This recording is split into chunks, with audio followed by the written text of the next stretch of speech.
experience really makes a huge difference.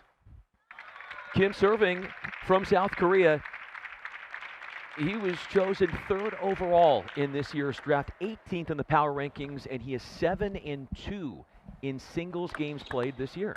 He performed outstandingly, especially in the Portland matches that just took place. A lot of power on both sides, very quick, sometimes a little over aggressive. He likes to go for it. Gardos is going to really take his time, move the ball around, and wait for the opportunity before really going for broke. Chicago win. They are 1-2. They are 3rd place currently in the West Division. And Brian, that's an example of Robert Gardos. Nice control serve, gets the backhand spin in. Very difficult for Kim to play defense off of that first attack. 3-2. Despite the fact that Chicago is 1-2, they were 3 golden game points away from being 2-1. Yeah, it was almost like they were snake bitten in their last few performances where they were so strong going in, but just unable to get that final yard, getting the ball over the goal line. This is a rematch of week 3 where the Paddlers won 16-5 over the Wind. The Wind don't have a star of their own part of their roster unavailable for tonight, Jongwon Park. Both teams have very strong Koreans, and clearly the goal of every coach is to work with the players to figure out, with 8 players on your team, you bring 6 in, which ones, sometimes based on their schedules, if they're playing in a national championships, if they're representing their team in a Pan Am or World Cup. There's a lot of luck that can go into it, but right now Portland does look like they have the depth to deal with coming up a little bit short on the personnel. Not only that, but they're winning convincingly. You look at the wins for Portland coming in. They've beaten the Bay Area Blasters, the Florida Crocs, and the Carolina Gold Rush, along with the Chicago Wind and the LA Spinners, all by about double digits.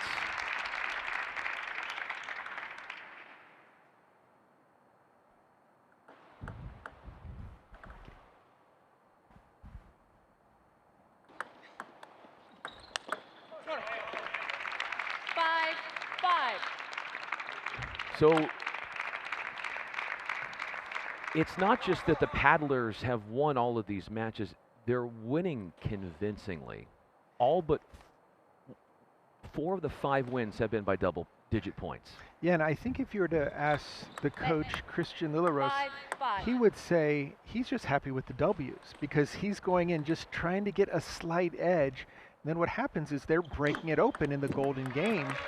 And right now, they're in such a driver's seat that now you've got to be careful not to play that prevent defense where you're kind of pulling your foot off the pedal and not saying, come on, we got to keep pushing, because they won't be playing, I think, until the January match back in Portland at the Convention Center.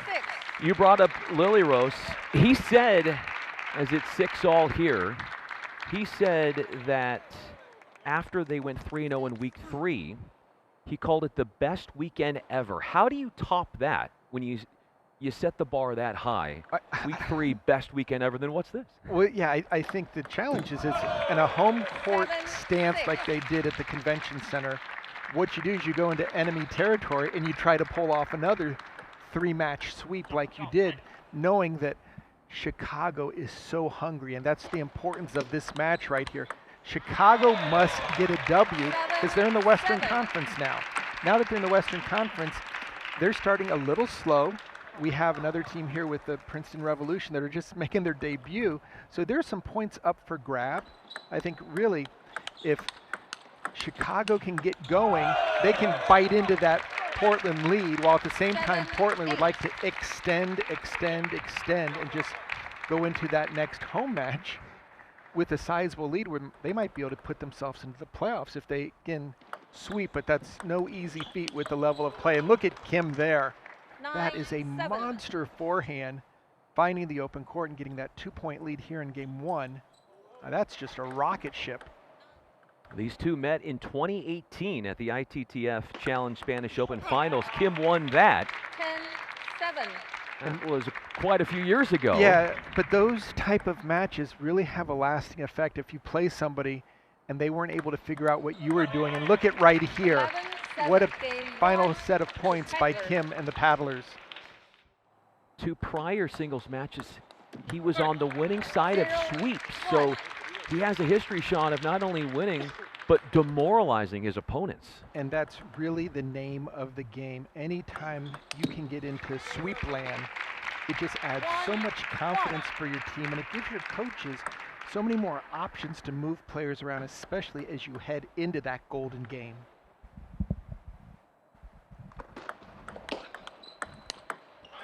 Runs the forehand by Gardos. 2. 6 wins and 4 losses singles-wise this year.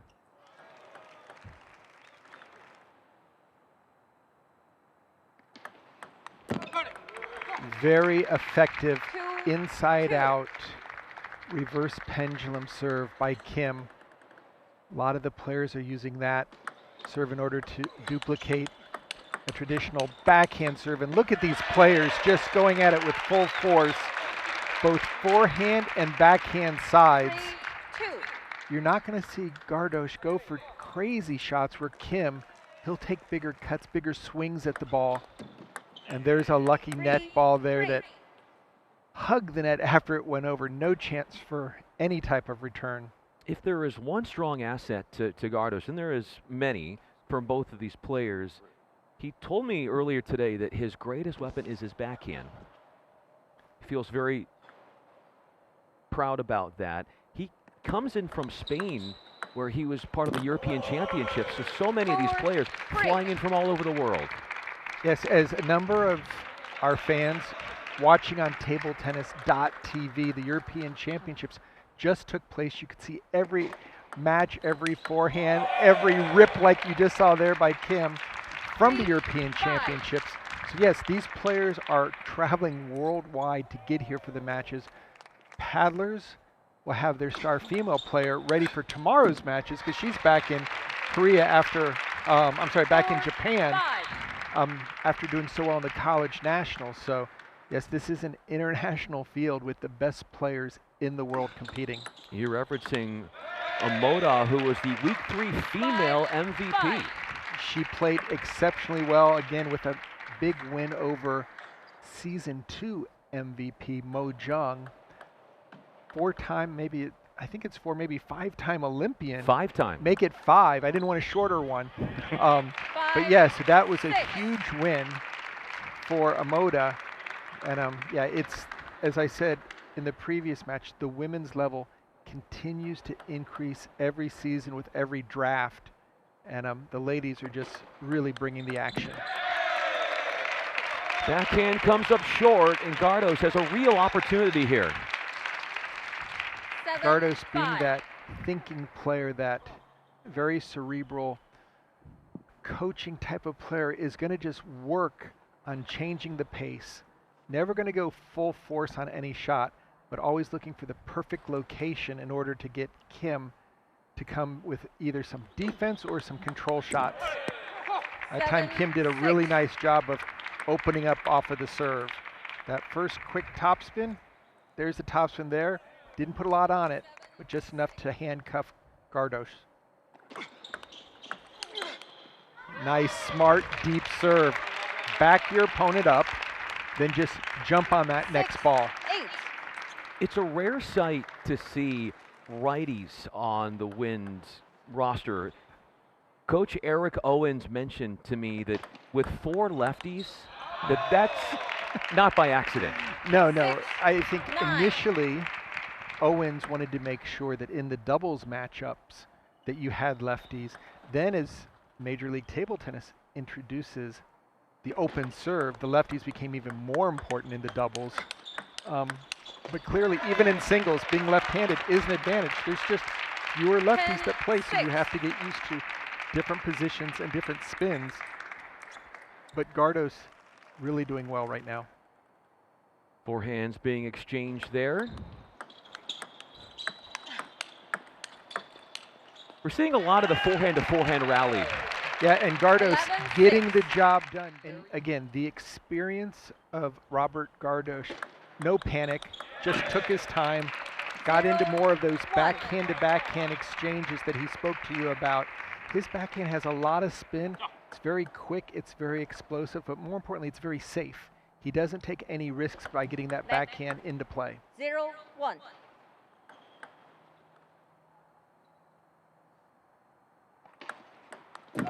Oh, nice reverse pendulum serve again by Kim, placing it short to the forehand, really putting a lot of pressure on Gardos to do something with it.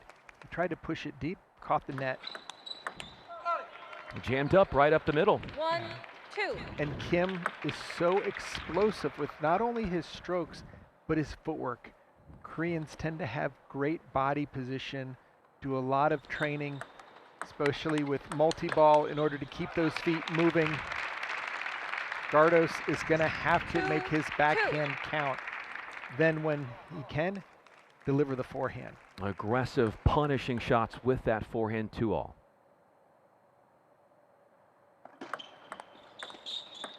And there's the powerful backhand. Gardos actually went over to the forehand side to deal with that high ball, stepping around to the forehand with the backhand. Most players will only go stepping around their backhand to get that forehand into play. A good combination as the backhand goes fading into the corner.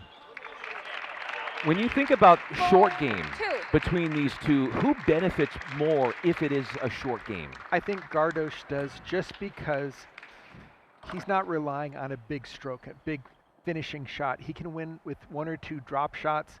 Again, he's always looking to move it maybe even ½ an inch to 2 inches to get a weaker return. Kim likes the ball just to come out to take big swings. So you can see when the misses occur, Kim's never holding back. Gardos will do a little bit more of placement, and he is rewarded with a lead now that we're changing ends here in game 3 at 5. When these two teams faced off last, back in week 5-2. 3, Kim was playing 1 singles against Jongwoo Park. Kim won only 1 of 3 games. Jongwoo Park obviously not playing this week. 2-6.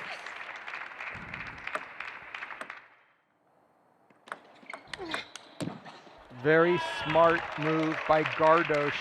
2-7. Expected a deep serve. Deep serve came over, and he instantly turned and got his forehand into play to play a down the line shot. Getting Kim on the back foot. 2-7. Kim was hoping to surprise. The element of surprise wasn't there. Goes for it again, but now this 8-2. time misses his serve, which you cannot afford to do that. Trailing 2-7. Gardos can play a lot more safe and consistent right now with this big of a lead. A lead much more lofty. Extending even more, 2 points 9-2. away from finishing 2-1 for Gardos.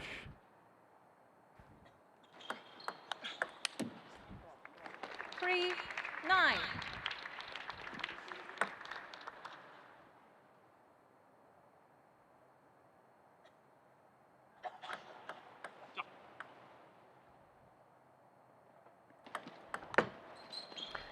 Again, that serve's been very 4-9. effective for Kim.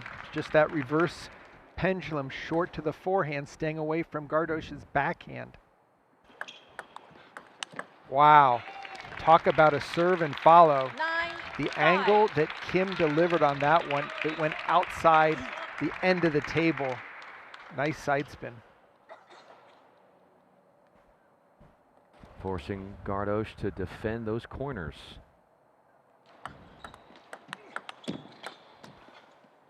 Troubling one off the net ball. 9-6. Frustration looms for Gardos. Never want to have those shots come against you, but if you're leading by 4 or 5 points, they don't feel as bad. 4 straight points for Kim.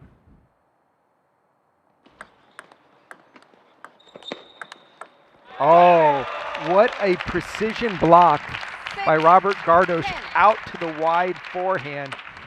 Nice drop shot. Here comes a double drop shot, and then wow, jamming it out to the forehand. Kim unable to run it down. Game points. There's that same 7-10. serve. It's a short serve, backhand type of spin, though he does it with the forehand side of the paddle, short to the forehand.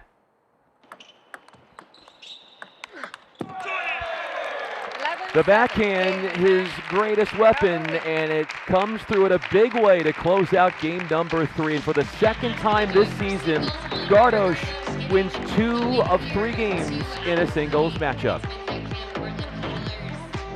Great decision, good power, most of all, right location.